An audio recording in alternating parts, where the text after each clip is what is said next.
بسم الله الرحمن الرحيم. اللهم صل على سيدنا ومولانا محمد وعلى ال سيدنا ومولانا محمد وبارك وسلم وصلى عليه رب زدنا علما رب اشرح لي صدري ويسر لي امري پرون سبق کې الله تعالی صفات سلبیو کې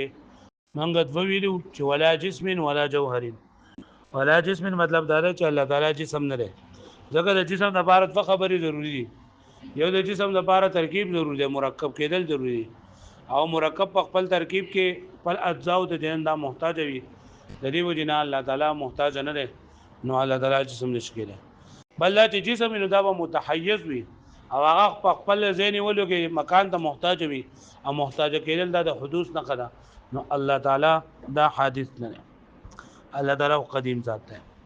دوی مونږ وی چې الله تعالی جوهر نه دی، زمونږ په نسبت باندې هم جوهر نه دی او د معتزله په نسبت باندې هم جوهر نه دی. جوهر زمونږ په نسبت باندې څنګه چې جوهر خو مونږ جزء لا تجزا ته وایو، او جزء لا تجزا به خالی نه د ذو حالنا، یا به سره بل جزء یو شی یا بل یو شی، قبل جزء سره نه یو شی نو مکان ته محتاج وي، او کچرته بل جزء سره یو شی نو دا مرکب شو، مرکب په خپل ترکیب کې بل ځاو ته محتاج وي، او محتاج کېدل خو مونږ وی چې دا الله تعالی. ها بیا وی چې د معتزله باندې هم دی جوهر اطلاق په الله پاک باندې کیږي. جوهر تعریف هغه دا کړل چې هغه ماهیت ممکنه چې موجود په محل او موجود هغه لپاره نه وي. نه دی اطلاق اگر چې په الله تعالی باندې کیږي، لیکن هغه دا جوهر د ممکن قسم ګرځول لري. هغه چې مفهوم په دوه قسمه لري، یو جره نه واجب دی، یو ممکن دی. ممکن بیا په دوه قسمه لري، جوهر دی او عرض دی. جوهر تعریف هغه کوي چې هغه ماهیت ممکنه چې موجود چې بغیر د سم موضوع نه یا بغیر د سم محل نه، نو هغه د ممکن قسم ګرځول لري، نو د جوهر اطلاق په ځکه نه کیږي. بیا وایي چې لکه ته د څه وکا چې د جسم نه مراد قائم به ذات واخلا، او د جوهر نه مراد نه دا د څه واخلا چې دا هغه شی چې هغه په موضوع محل د محتاج نه وي. نو دا موږ نشو غسته ځکه چې یو داغو د الله تعالی په دمونو کې نشته لري. د الله تعالی علی سنت جماعت مسلک دا دی چې الله تعالی لپاره به هغه نمونه باندې به الله تعالی راولي کوم چې الله تعالی رضا نه لپاره خو کړی دي، ولله الاسماء الحسنى فادعوه بها. او دویم دا چې لکه د جسم چې کله موږ وایو نو زمونږ ذهن ته ډایرکټ چې نه دا راځي چې دا مرکب وي، او جوهر چې موږ وایو ډایرکټ زمونږ ذهن ته دا راځي چې دا متحیز وي. نو د دې نه چې دا ذهن بل طرف ته ځي هغه عام خلکو نه ځي. دریم نمبر دا دی چې لکه بیا د فرقه مجسمه او د نصاراو سره مشابهت راځي، چې فرقه مجسمه خو د الله پاک د بارے سے عام شی جسم ثابتوي، او دا دغه چې نصارا او چې الله خدایان دا الله تعالی ته دا مرکب دی د دریو سيزونو دای سره دغه راځي. وز دا چې ته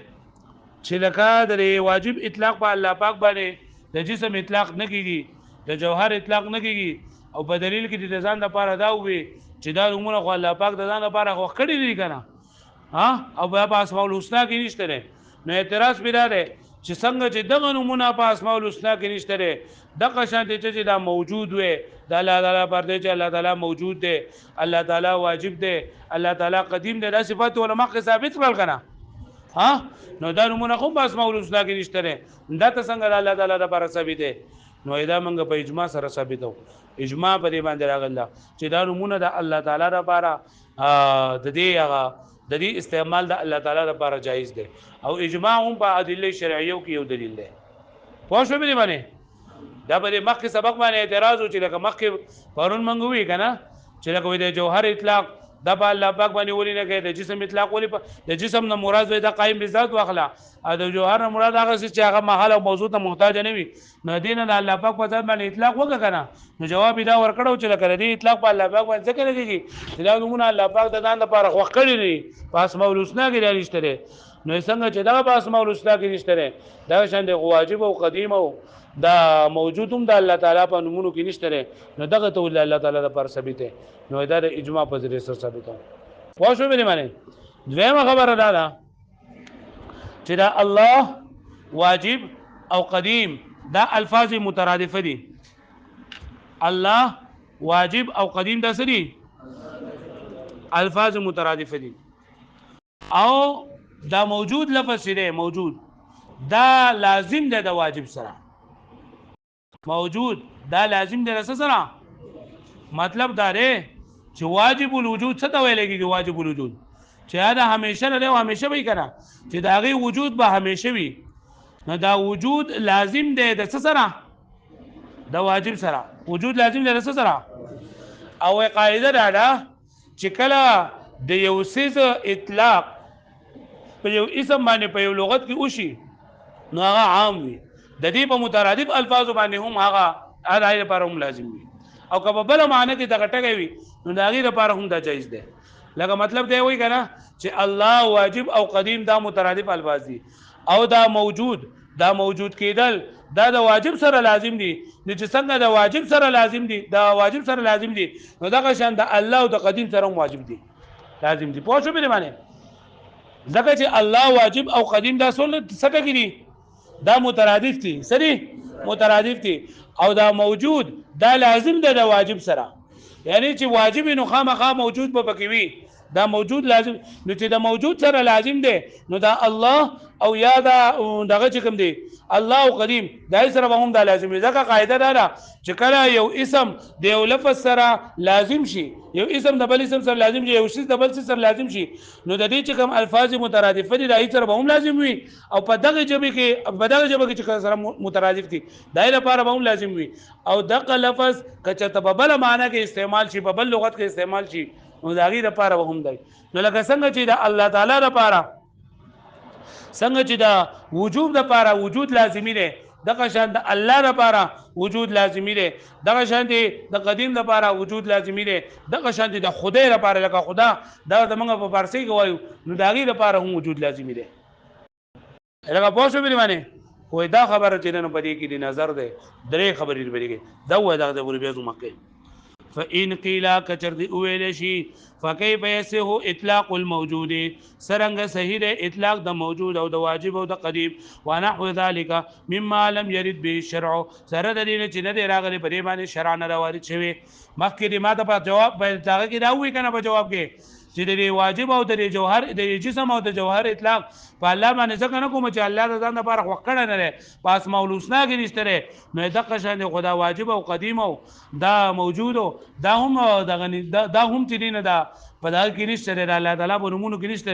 نو ولې ته الله تعالی لپاره ثابت ده پوه شو مې باندې نو قلنا بالاجماع ما ورته وایي چې بس سره دا ثابت او په اجماع سره یعنی دغه نمونه د الله تعالی لپاره په اجماع سره ثابت دي او هو من ادله الشرعيه او دا اجماع هم د ادله شرعيه نه ده لکه پوه شو به معنی وقد يقال او کله کله ویل کېږي چې لکه دغه د وجود اطلاق په الله پاک باندې ځکه صحیح موجود اطلاق په الله پاک باندې صحیح دی د واجب اطلاق او د قدیم اطلاق په الله پاک باندې صحیح دی ولې صحیح دی ندی لپاره بل یو قسم له جواب ورکړي نو هغه نه مکه لګا دا چې موږ دا وایو چې الله واجب او قدیم دا الفاظ مترادف دي صحیح او دا موجود د لفظ واجب سره د مفهوم سره لازمی دی دغه واجب معنی دا چې وجود دغه سوي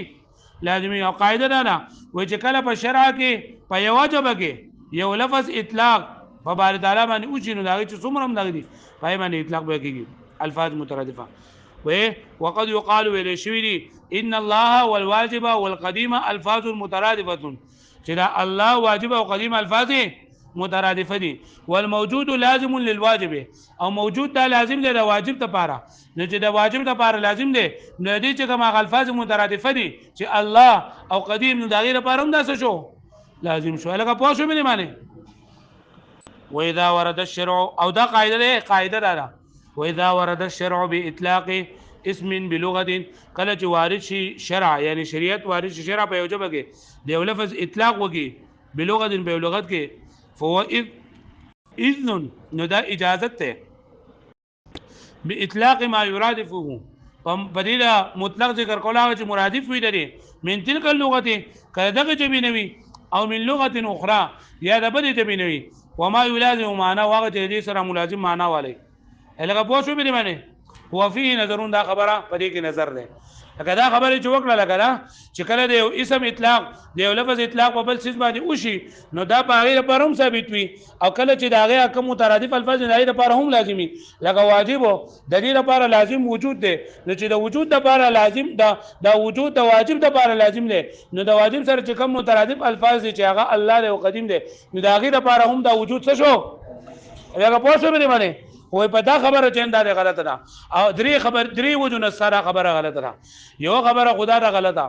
چې لکه ته چې دا الله واجب او قدیم دا مترادف دي نو دا خبره غلطه ده ځکه مترادف واغې ته وای چې هغه مفهوم یوي دا هغه تعریفونه یوي او دا الله تعریف دا واجب تعریف او دا قدیم تعریف دا جدا جدا دي قدیم خو هغه ته وای چې هغه مسبوق بالعدم نه وي یعنی مخکې هغه عدم دی نه راغله واجب هغه ته وای چې دا وجود د همیشه نه دی او همیشه وي او الله ذات الواجب الوجود المستجمع لجميع الصفات للكمال المنزه عن النقصان نو دې تعریفونه کې فرق دی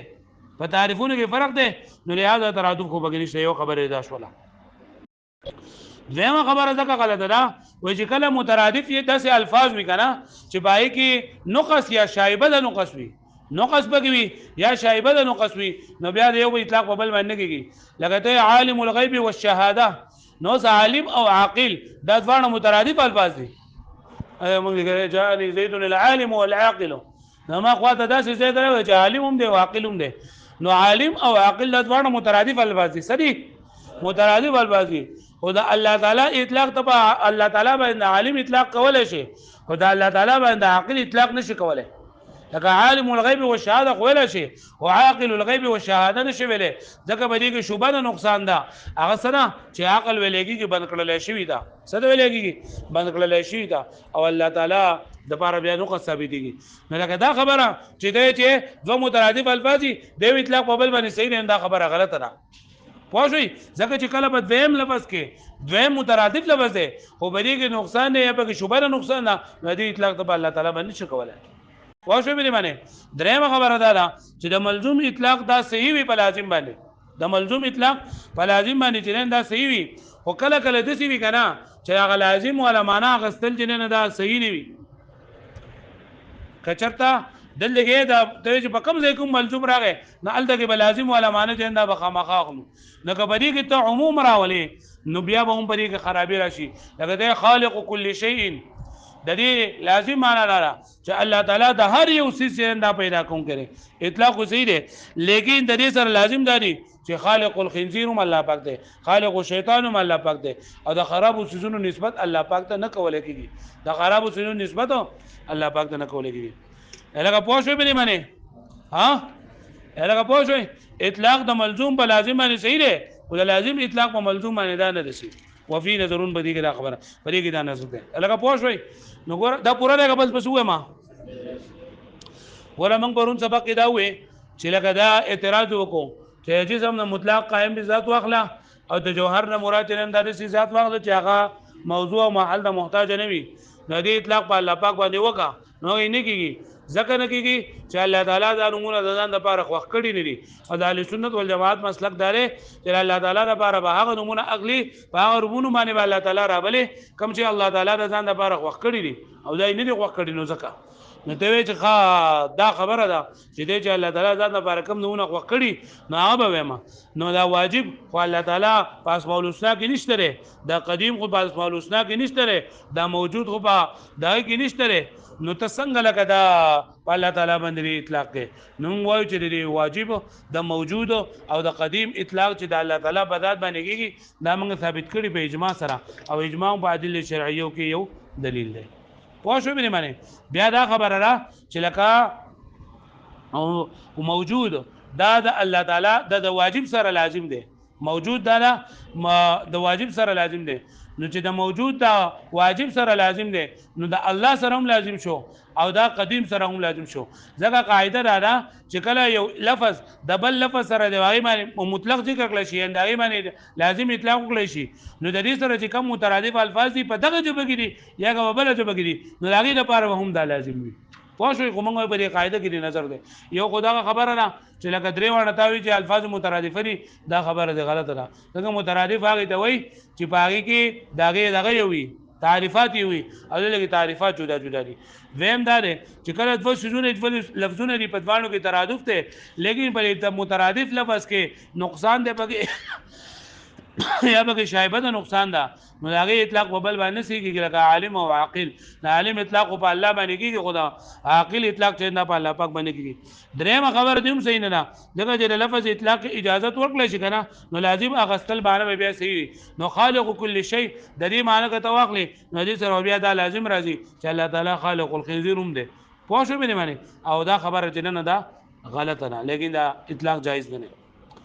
پوه شو به معنی واړو شوه